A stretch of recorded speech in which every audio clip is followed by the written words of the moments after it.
آج آپ کے سامنے میاں بیوی کی ازواجی زندگی سے متعلق معلومات آپ کے سامنے پیش کرنے جا رہا ہوں۔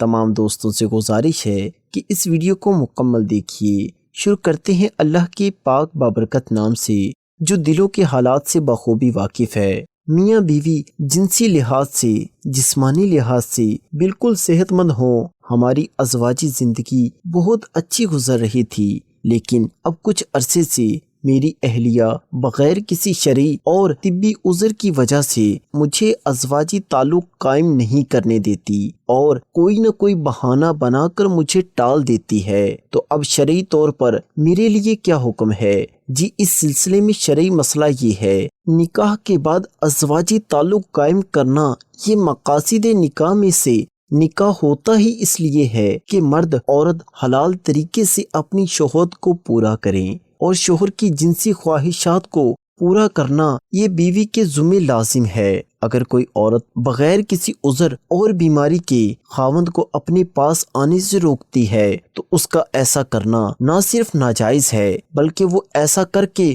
خود اپنے ہاتھوں سے اپنا بسا بسایا گھر تباہ کر رہی ہے۔ جو عورت شوہر کے بلانے کے باوجود اس کے پاس نہ جائے تو ایسی عورت کے لیے احادیث میں بڑی سختی سے وعید آئی ہے۔ چنانچہ بخاری شریف کی روایت ہے، نبی پاک صلی اللہ علیہ وسلم نے فرمایا کہ جب شوہر نے اپنی بیوی کو اپنے بستر پر بلایا اور وہ نہ جائے اور شوہر نے غصے اور ناراضگی میں رات گزار دی تو ایسی عورت پر صبح تک آسمان کے فرشتے لعنت کرتے رہتے ہیں۔ اللہ اکبر۔ مسلم شریف کی روایت ہے کہ حضور صلی اللہ علیہ وسلم نے قسم کھا کر فرمایا کہ قسم ہے اس ذات کی جس کے قبضے میری جان ہے، جو شخص اپنی بیوی کو اپنے بستر پر بلائے اور وہ بیوی آنے سے انکار کر دے، اللہ تعالیٰ اس عورت سے ناراض رہتا ہے یہاں تک کہ شوہر اس سے راضی ہو جائے۔ اسی طرح تیسری حدیث ترمذی شریف کی،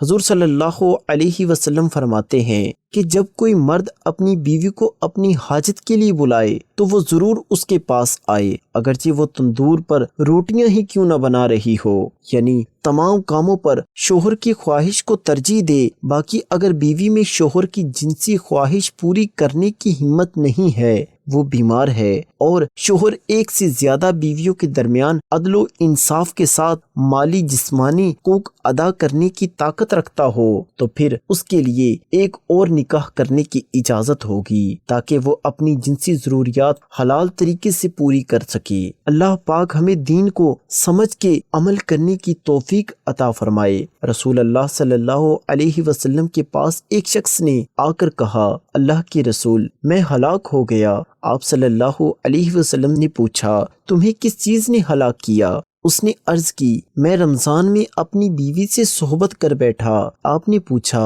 کیا تم ایک غلام یا لونڈی آزاد کر سکتے ہو؟ اس نے کہا، نہیں۔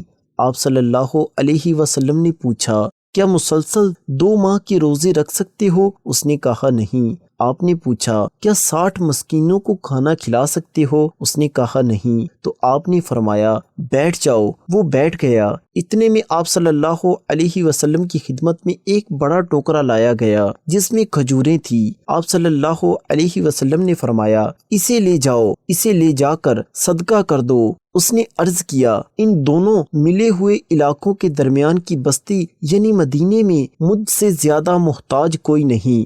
نبی اکرم صلی اللہ علیہ وسلم مسکرا پڑے، یہاں تک کہ آپ کے سامنے کے ساتھ والے دانت دکھائی دینے لگے۔ آپ نے فرمایا، اسے لے لو اور لے جا کر اپنے گھر والوں کو ہی کھلا دو۔ سبحان اللہ، کیا مانگنے کا انداز تھا۔ امام ترمذی کہتے ہیں، ابو ہریرہ رضی اللہ تعالی عنہ کی حدیث حسن صحیح ہے اور عبداللہ بن عمر رضی اللہ تعالی عنہم سے بھی احادیث آئی ہے۔ اہل علم کا اس شخص کے بارے میں جو رمضان میں جان بوجھ کر بیوی سے جمع کر کے روزہ توڑ دے، اسی حدیث پر عمل ہے، اور جو جان بوجھ کر کھا پی کر روزہ توڑے تو اس کے بارے میں اہل علم میں اختلاف ہے۔ بعض کہتے ہیں اس پر روزے کی قضا اور کفارہ دونوں لازم ہیں۔ ان لوگوں نے کھانے پینے کو جمع کے مشابہ قرار دیا ہے۔